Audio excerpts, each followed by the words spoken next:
Okay, we continue our journey in improvement, and the improvement is the improvement of your position in your chess games, not your chess improvement, but of course, if you are able to improve your position, you are able to improve also the result of your chess game, and you will improve by itself. I will watch another game by Sam Palatnik. I am interested in this grandmaster that I honestly knew nothing about, and so I wanted to watch all his games in this book because I think they are biographic lessons. You know, he's trying to share what happened in his life in a sense and his journey in chess. In this case, Palatnik is white, and he plays against Earl Grigorian in Uzhgorod in 1972. Uzhgorod, probably the city of Uz in 1972. Okay, knight f3, knight f6, c4, e6. So let's remember that 1972 is the year in which Fischer destroyed the Soviets. Okay, and he beat Spassky and all the Soviets, Taimanov, Petrosian, you name it. Knight c3, d5. Okay, d4, c5. So this, like this, it seems a Tarrasch defense, right? C takes d5, knight takes d5. e4, I'm not sure now is a Tarrasch, I don't know what it is. Knight takes c3, b takes c3, c takes d4, c takes d4, and bishop b4.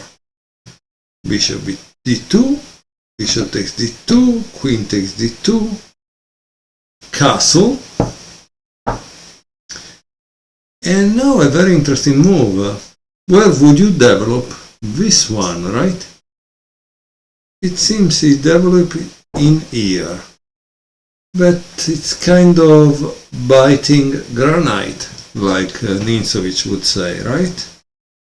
Well, knight c6, castle, b6, obviously black wants activity on the long diagonal, rook a d1, bishop b7, and now there is, boom, d5, which is given by the author as a dubious move. It would have been more in keeping with theory to play rook fe1 in the game, and it says here 111 game or 154 games on ChessBase played this move. The problem is, once more, that this game was played in 1972. ChessBase didn't exist in 1972. Sorry. So obviously, how would he know? Rook fe1 was the move to play. Notice that also in 1972 we just had the informator. I don't know if there was already the encyclopedia of the openings. I honestly don't remember that. If there was no encyclopedia of the opening, and however I doubt Mr. Palatnik could have it in 1972, because you know, in the former Soviet Union it was really difficult, right, to live and get all the goods. Sometimes there were some kind of plans called the 5 years plans, so they would make something, but if it was sold after a few days, you had to wait another 5 years while they would reissue that thing. So there were clearly some problems. Now e takes d5, bishop takes d5, queen e7,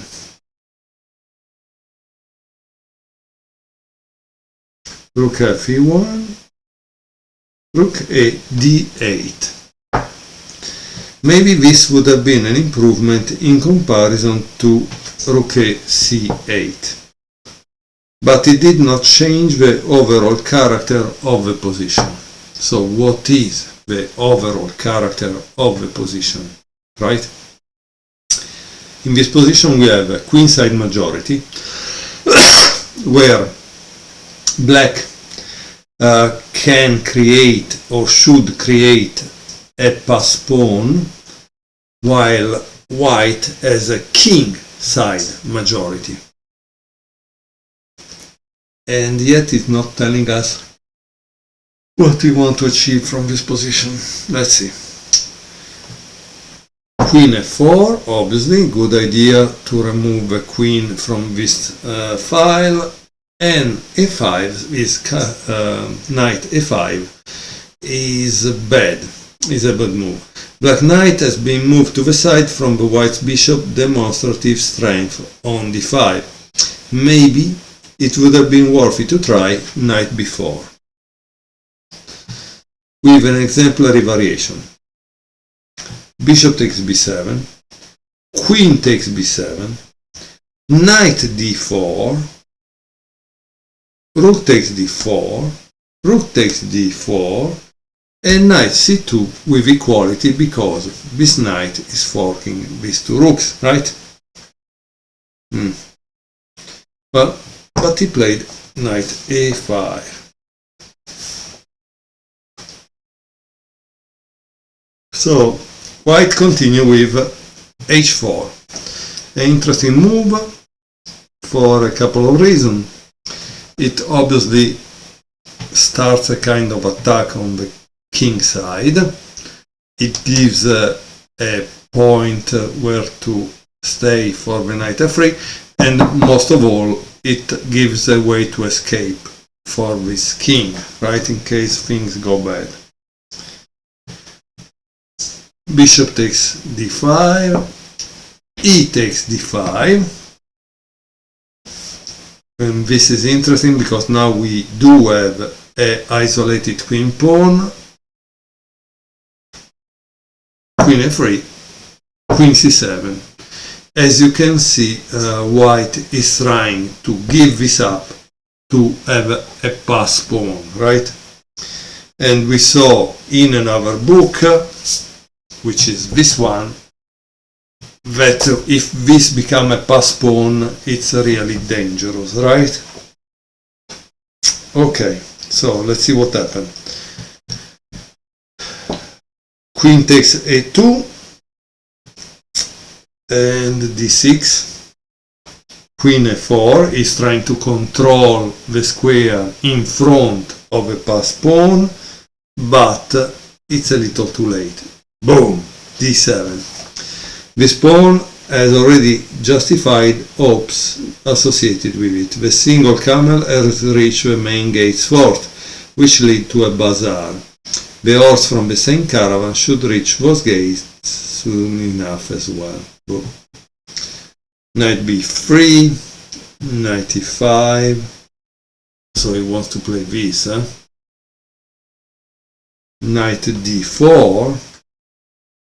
And here white could have made a big mistake if he played queen c3. Why? Because queen takes d1, rook takes d1, knight e2. So you must be kind of careful what you do, right? So after knight e5, knight d4, white played queen d6, knight f5, queen d3, knight e7. Obviously you cannot take here, eh? So he was here, he went back. He cannot take this one. Why? Because of this. So be careful, guys, what you do, okay?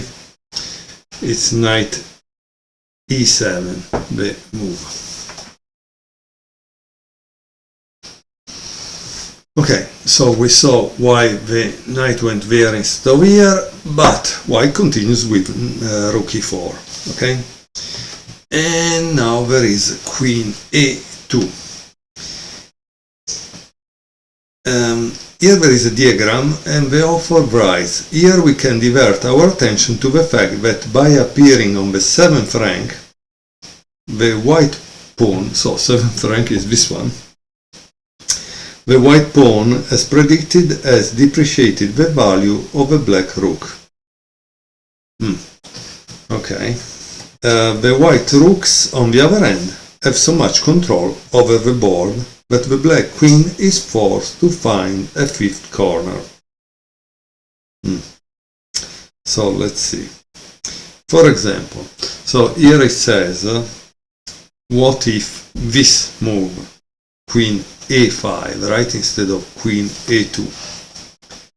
It would have continued with knight c4, queen b4, but it's analyzed also this. Let's just see the main line, okay?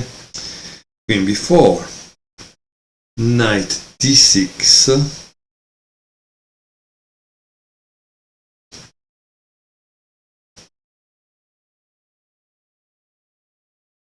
and here there is queen b2. So if you take on d7, you lose the queen. Queen b2, and rook takes e7, and obviously white wins. Okay.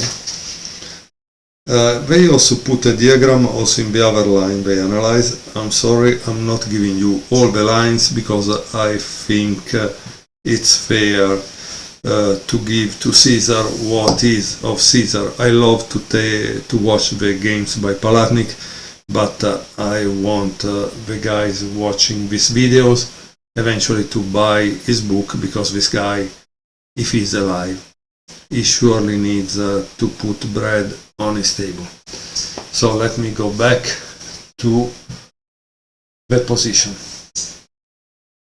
Okay, so we analyze this queen f5. Instead, black played queen a2 in the game. The game continued with knight f3, and now the threat is this, knight c6, knight g5, very dangerous because it's just threatening a checkmate here. He could play, for example, this, right? g6, h5, queen a5, knight g3, and now there is h6. Now it is evident even to the naked eye that white has saved up enough advantages. The time to gather the seeds has passed, and the time plant them has come. So if you were white, what would you play? I know that I didn't give you the chessboard from the right side, but you can think, what would you play if you were white? I think it's a typical sacrifice a la Tal, in a square that Tal liked to sacrifice. Okay? Boom, knight takes f7. So as you can see, Palatnik always speak about the fact that you continue to improve your position up to a moment when you break through.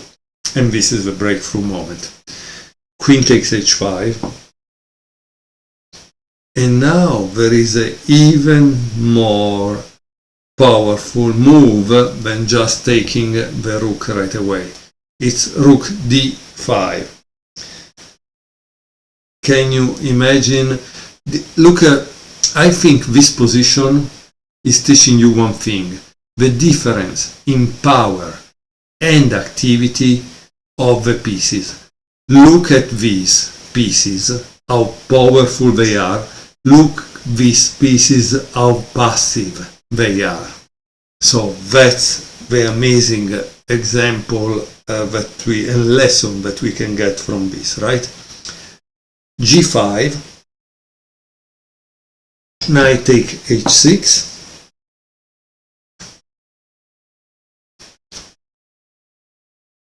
king h7, rook takes g5, queen d1, king h2, rook f6, rook g7,